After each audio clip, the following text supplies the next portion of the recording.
যাচ্ছি পরবর্তী প্রসঙ্গে। ঢাকা দক্ষিণের মেয়র পদে দ্রুত ইশরাক হোসেনকে দেখতে চান নগরবাসী। বুধবার নগর ভবনে মানববন্ধন কর্মসূচিতে এই দাবি জানান তারা।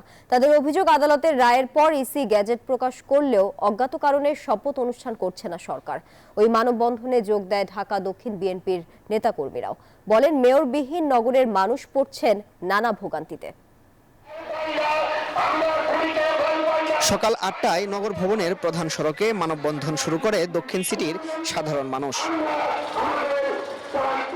বেলা বাড়ার সাথে সাথে ইঞ্জিনিয়ার ইশরাক হোসেনকে দক্ষিণ সিটি কর্পোরেশনের মেয়রের দায়িত্ব বুঝিয়ে দেওয়ার দাবিতে এই মানববন্ধনে যোগ দেয় হাজার হাজার নগরবাসী। রাস্তা পেরিয়ে মানুষের ঢল নামে নগর ভবনের ভেতরে।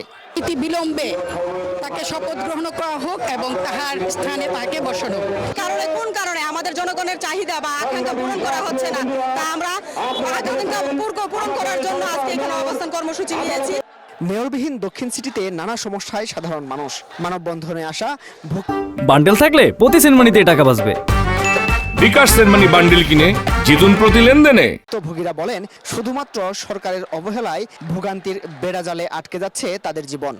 অভিভাবক ছাড়া একটা সিটি কর্পোরেশন চলতে পারে না, একটি নগর চলতে পারলে লাইনের সমস্যা, আইন শৃঙ্খলার সমস্যা, জনপ্রতিনিধিরা কোনো রকম কোনো সহযোগিতা পাচ্ছে না, আইনি কোনো সহযোগিতা পাচ্ছে না।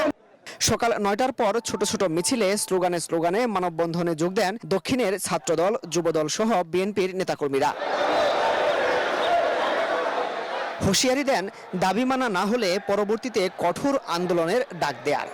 সর্বস্তরের জনগণকে নিয়ে রাজপথে আন্দোলন করে আমাদের দাবি বাস্তবায়ন করবো ইনশাআল্লাহ। আগামী দিনে যদি জনতার মেয়রকে তার পদে ফিরে না দেওয়া হয়, আমরা ঢাকা মহানগর দক্ষিণ সিটি কর্পোরেশনের প্রত্যেকটি জনগণ রাজপথে নেমে এসে সে প্রতিবাদ করব।